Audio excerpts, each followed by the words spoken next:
Conversations That Matter podcast. My name is John Harris. We have a special guest today, Dr. Paul Hicks, who is a former member of the Executive Committee for the Southern Baptist Convention. He just resigned last Saturday. We're going to get his take on the current ongoing issue, controversy over what to do about sexual abuse in the convention, and we'll get into corruption and other things as well. Before we get there, though, a few announcements. Christianity and Social Justice, Religions in Conflict is doing well on Amazon. If you want to go purchase a copy of it, you can go to Amazon and purchase it.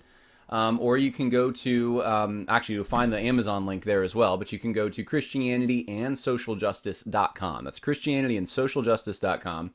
And I'm getting a lot of good reviews from people who have read the book. Trevor Loudon, by the way, I should probably just read this since I have it right in front of me. Trevor Loudon sent me a message. He's basically he's an expert on communism, filmmaker, author, and he sent this to me yesterday. Western Christianity has waited a long time for this book. John Harris has done his faith a great service by applying his considerable academic skills to the elephant in the room, the accelerating Marxist orientation of the American church. John Harris not only has the research and writing skills to illuminate this deliberately obscured topic, but most importantly, he has the rare courage to name names. Thank you, Mr. Harris. And to that message that I received from Trevor Loudon, I just want to say thank you, Trevor Loudon. That's a high compliment, and he's one of the good guys in this, and I just really appreciate that. So I did post that quote on the social media links today for Conversations That Matter, and that's getting a lot of traction as well. But I'm just really happy with how the book came out. I got my copy today. I should have had it sitting here. It's downstairs, but I do have my copy, and it looks good. It's tight.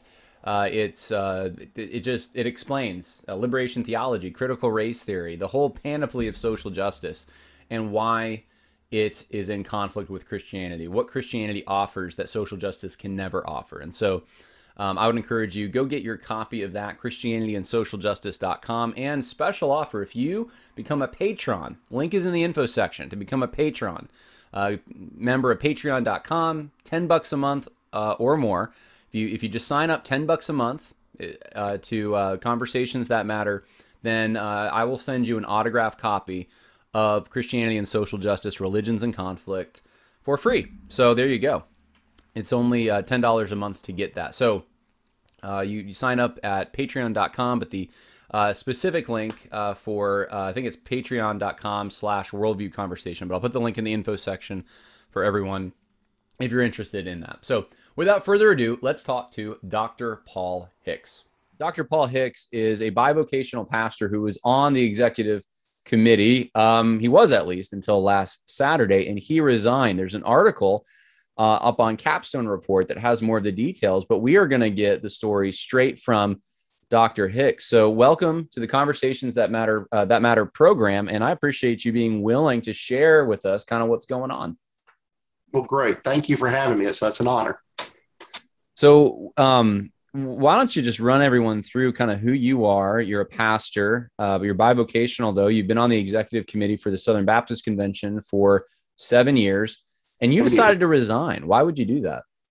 Well, like I said, or as you stated, I'm a pastor. I've been pastoring since I was 23, and so I'm 51. So listeners can do the math. It's too late in the day for me to do math. I've been bivocational for the last about 4 years. I enjoy being bivocational. And just with some thought, I decided this past Saturday that it was time for me to resign. One of the reasons I resigned is just I'm bivocational. I missed the meetings of this previous week because at my job, we training. So they brought some people in. I had to be at the training. And so it was not possible for me to get away. There are other bivocational members. There have been in the past. But the truth is, if you're a bivocational pastor, it's really difficult to serve on the EC. One of the reasons I resigned, though, besides that, was the fact of the ongoing discussion about the executive committee waiving its privilege, the liability. And my concern is that by waiving that, it was going to open up the entire EC to be sued individually. Probably not just the EC. I think it would open up the possibility for, say, the Credentials Committee. Those people could be sued individually. In fact, I think there's the possibility that this action could potentially open up all of our entities, national, possibly even state. Maybe it could go further down.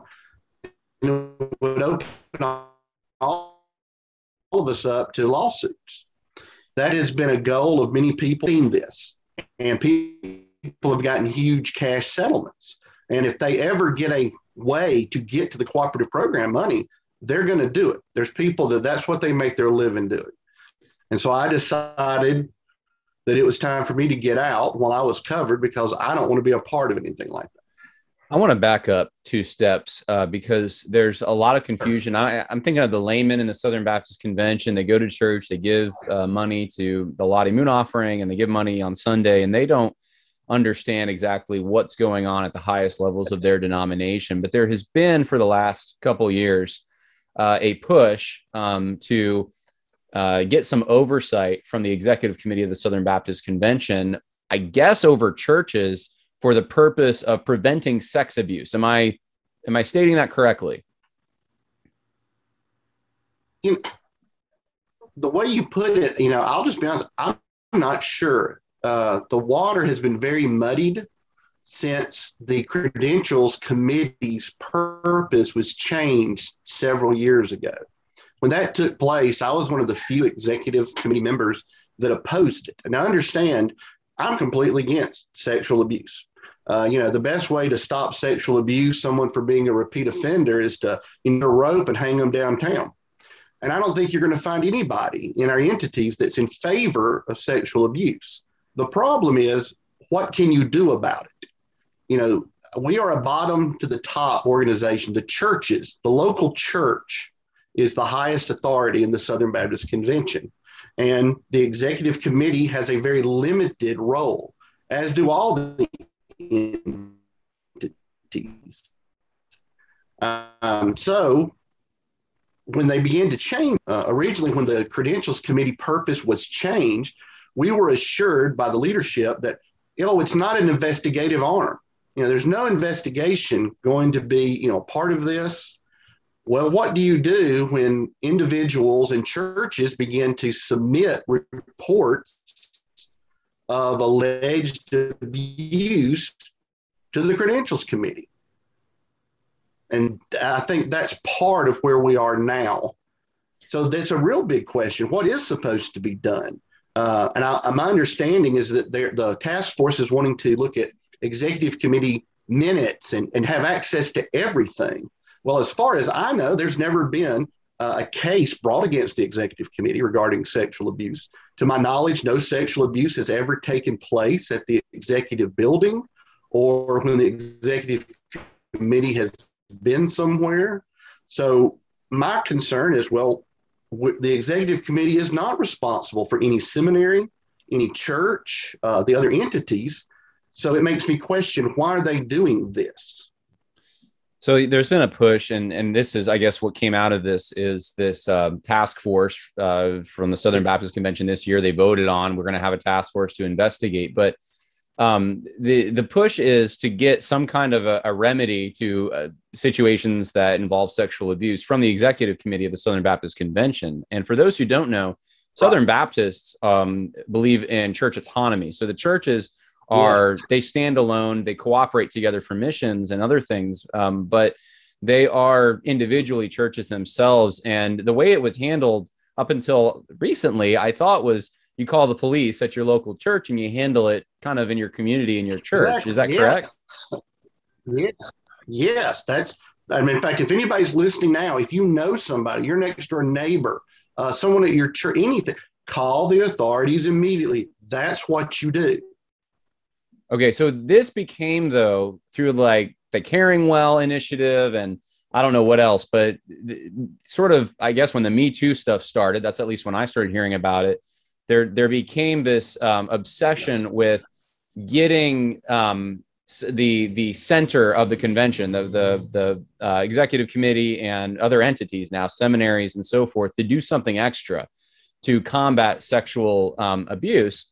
But it seems like it's vague, and it also seems like it's never enough. No matter what happens, there's always a finger pointing at the executive committee, like they're somehow complicit. And that's what people are in the pews are dealing with right now, is this accusation online, even from the president of the convention Lytton seemed to insinuate that there's some kind of a nefarious willingness to cover up sexual abuse. Now, why is that? Why is that accusation going out there, and what's behind that? Well, now, I obviously don't have the answer to that, but I'll give you my opinion. It's fun when you get into the entities of the Southern Baptist Convention, and understand, when I talk about the Southern Baptist Convention now, the SBC to me now stands for room control. That's the new SBC. Most decisions are made in a back room among a small group of men before the matters are even brought to their trustees.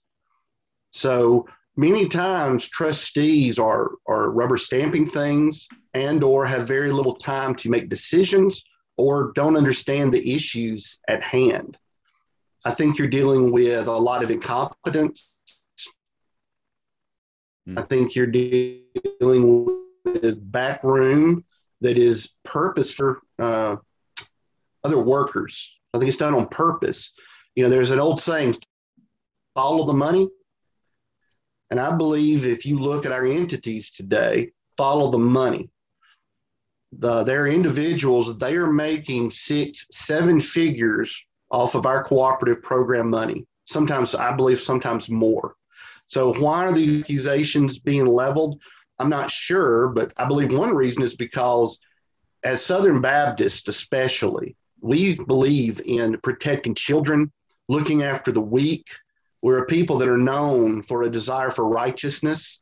And let's face it, when you hear accusations of sexual abuse and cover up, most of us, it stirs our accusation guilty until proven innocent. Yeah, it certainly gets people riled up. They don't want that, and they're willing to almost do anything to prevent a situation like that, especially where children are involved. You said that you think what might explain some of this is the follow the money. I mean, is there anyone in particular or situation that maybe you would want to cite to say, like, this is what I saw, this is the corruption that exists, just to let people in the pews who are funding the Southern Baptist Convention kind of know what you saw? I'm not going to cite anything. Well, let me say one. Right. I would say that, for example, the incompetence that I guess you would call it incompetence for the executive committee. We would meet for our time in Nashville, for example. Well, on the last day of our meeting is usually when the more important decisions are made. And there are many times that on that last day, we would really be getting into the meat or the discussion. And then our officers would say something to the effect of, okay, everybody, this is great discussion, but we need to wrap it up because y'all have all got flights to catch. Y'all have got to get back home. That bothered me the entire time I was on the committee. I know it bothered others. People said things, but nothing changed. And so one, great way to keep things from happening that they don't want to happen is you limit discussion. That happened on many different issues where we would really be digging into something and we were stopped. I remember when we were first discussing changing the credentials committee and taking up the sexual abuse or putting in place to be more protective. I remember the officers, I remember J.D. Greer, we kept hearing the cry, well, the world's watching. We don't have time to discuss anymore. We've got to make a decision now because the world's watching us. Well, I agree that's an important decision, but I believe important decisions like that, you need to take time and prayer and research. Most of us on the EC And I would guess most of the other entities, we're not lawyers. And as much as we don't want to have to say that we've got to look at the law, when you're making these types of decisions, you need to look at the law. That's one example. Another example, I'm not going to name names. I don't want to do that, but I think you've got entity heads. They're making six figures, some of them seven figures. It's not all directly from the Southern Baptist Convention. Remember, the Southern Baptist Convention produces no product. Every dime we have comes from the cooperative program. A little exception on Lifeway, but it's still the same idea. And many of these men, they're double, triple dipping. They have book deals here. They have conference deals here. And so I've said that one of the best things that we could do to establish trust with our entities again is, I believe, the presidents, vice presidents, your other top officers and employees in our entities, they need to immediately release a detailed account of their salary packages. Let us see what they're making. Second, I think these individuals should release their tax records. Let us see where they're making their money from. If they've got nothing to hide, then what's the problem? Because I think if we see where all the money's going, people would be very alarmed. Pastors that are bivocational, churches that can't do the ministry they want to do, and then they see the huge amount of money that's going to individuals. So you suggested this, but you've never been able to formally suggest this in your capacity as an EC member. Is that right? And I did not. Okay. Basically, the last 2 years with my bivocational status, these have been discussions, one-on-one, small groups. So no, it was never made as a motion. I'm really, I guess, now suggesting this as someone that's gone from the EC and saying this would be a great way to go forward. You know, let's say I'm wrong about everything. Well, great way to do it is show me your package, show me your tax returns. Right. Yeah, that would certainly clear things up. You were concerned. One of the reasons you got off the EC was that if attorney-client privilege is waived. In other words, if some of these people that have been abused, who have testified before the EC, if the books are opened and lawyers can go look at what was said in these meetings, it could be a way to even go after you personally. Can you explain that to people who might not quite understand? Why would lawyers want to go after you as a member of the EC? You didn't do anything. Oh, of course not. And, you know, there's an old saying, maybe you've heard it before, don't sue poor people. Well, the reason you don't sue poor people is they're poor. The reality is most of our legal system is no longer about justice or honor. It's about monetary gain. So you sue people for money, for damages. Well, I'm not particularly concerned about myself as much, but I mean, theoretically, if a group could go into the EC, and it's not being guilty, people can sue you for anything. I mean, I could sue you right now. That mean I'd win, but it's legally I can do it. If the task force clears our protection, then suddenly all these people potentially could sue. They could sue us as individuals. Possibly they could sue our churches. I mean, it gets muddy real quick. And the reality is we don't know what would happen. Right now, we're protected. You start removing all of that, and you've got people that they're waiting in line. Let's face it.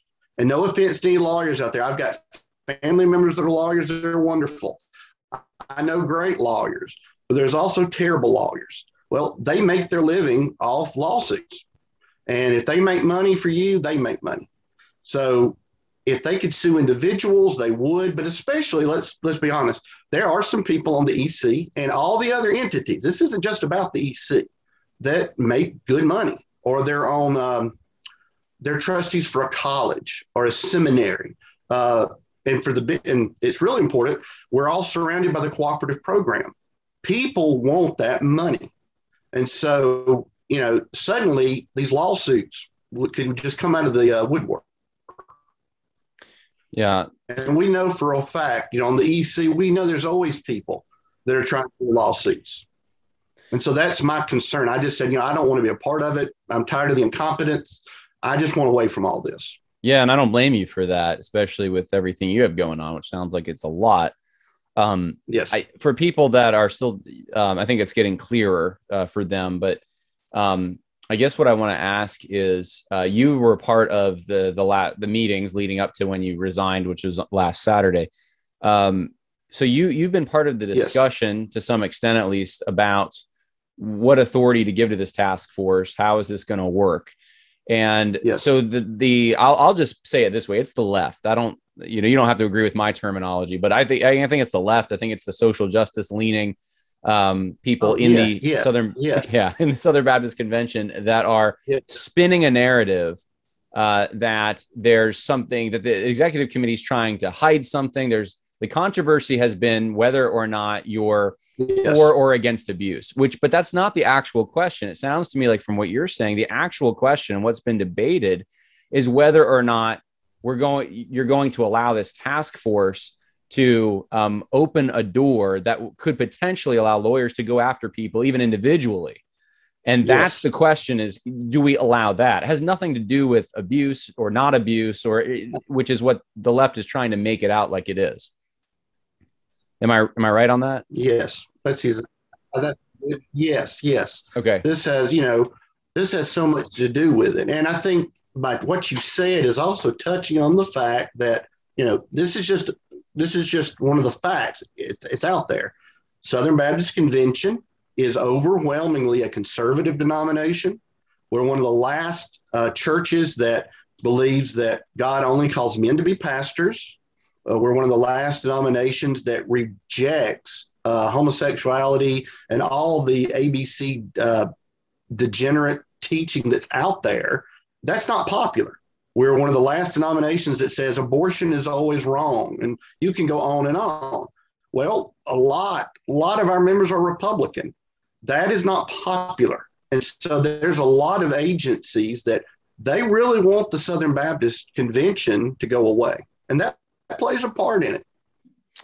Interesting. Well, I don't think I have many more questions, but to me, this is such a cut and dry issue. It's like these, even the president of the convention, they're spinning this whole story that it doesn't match reality. And I appreciate you from the inside just kind of clearing this up. I mean, do you have anything you want to add to what's already been said, or do you want to respond to anyone who's trying to lie about the EC? Well, sure.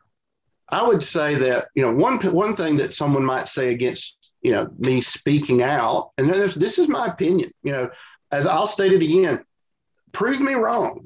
All the guys, these big positions, come on, show us your salaries right now. You don't have to have your entity's permission. Show us details. Show us your expense account. Show it all. And then show us your income tax for the past 10 years or so. And we'll see your book. We'll see everything. But prove me wrong. But what some people would say is, with you coming out, this is going to cause further distrust in the convention. And Paul, you may be hurting the cooperative program. Well, you know what? How many lawyers does the North American Mission Board have on retainer right now? How many lawyers, they talk about this task force. Okay, do you know who's paying for that? Southern Baptists. And as I said earlier, we don't create everything. We don't have a gold mine. We don't have a silver mine. We receive our money from the churches. And I promise you, the churches are sending this money so that we can reach souls for Jesus Christ. They're not sending it for lawyers. And I'm going to step out on a limb here. Maybe most or all of these lawyers are working for, well, if that's the case, why don't you tell us? I think that's admirable that all these lawyers are not getting a dime. So I would say, there's your money. If you've got individuals that are making 7 figures or more, I don't know how many Bibles you could buy, how many missionaries you could hire, how many people you could feed, but you've got to decide where you want your money going.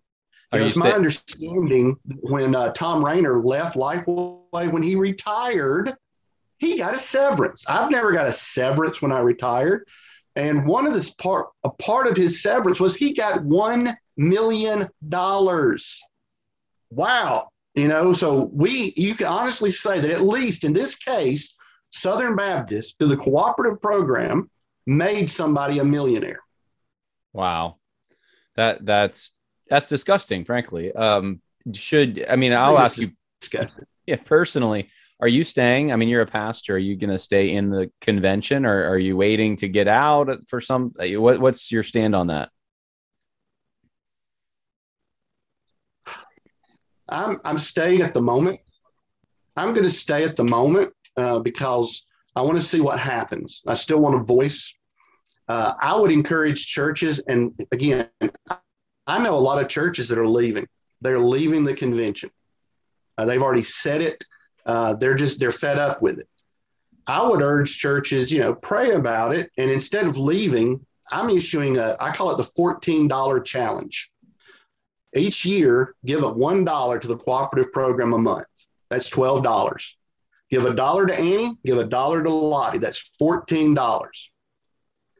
Again, people say, oh, you're hurting the missionaries. No, just think about $1 million severance. No, we're trying to get people's attention. If a lot of churches suddenly gave $14 a year, I promise you there would be reform. There would be entity heads that would be fired. There would be trustee changes because you got to follow the money. And I hate to say that we're at that point where I'm afraid it may be money is the only thing that talks to these people. That is a sad state of affairs. Well, I appreciate you weighing in and just helping us with this, Dr. Hicks, because it's confusing for a lot of people. They hear these accusations and they're over the top, and we can understand why someone like yourself might get out. You have a family, you have a church, you have you're bivocational, you have another job, and you don't have to deal with this nonsense. This isn't something that I'm sure you, out of the goodness of your heart, probably wanted to help the convention. But when you get stuck in these political fights, I'm assuming that can be very discouraging. So thank you for your service and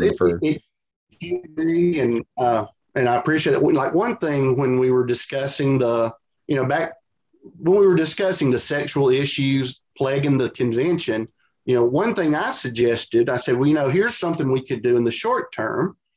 I think everybody on the EC, when you come on as a trustee, and I would think this would be something we should do for all the entities.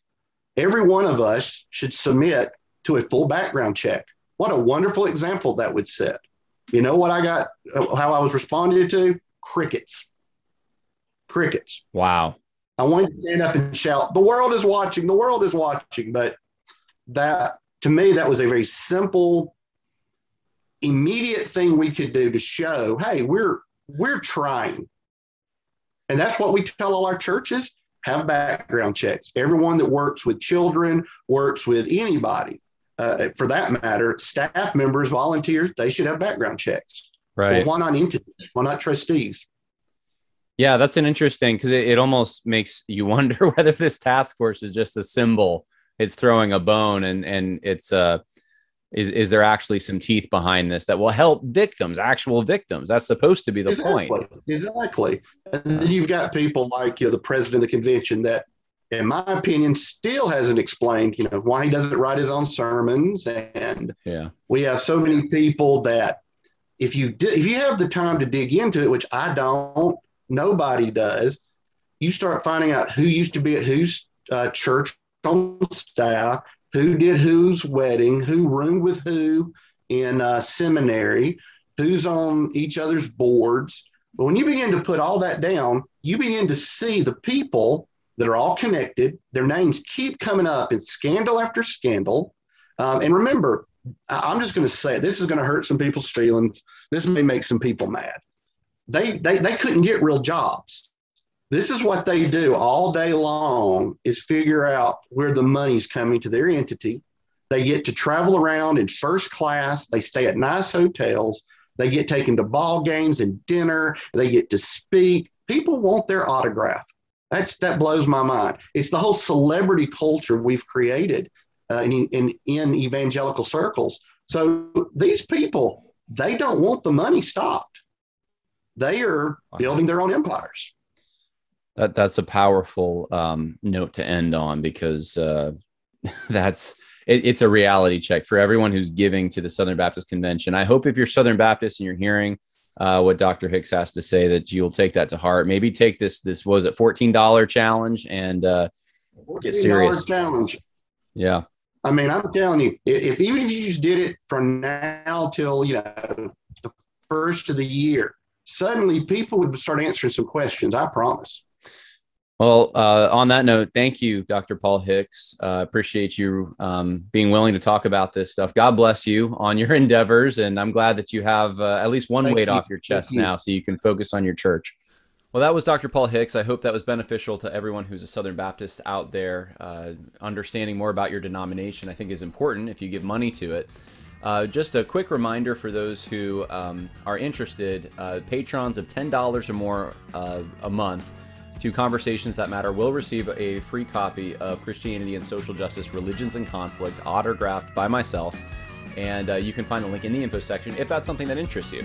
If you just want to get the book, though, you can also go to ChristianityandSocialJustice.com and you can order the book there. And I hope it's beneficial for you, for those who are able to order it. God bless, and more coming later in the week. Bye now.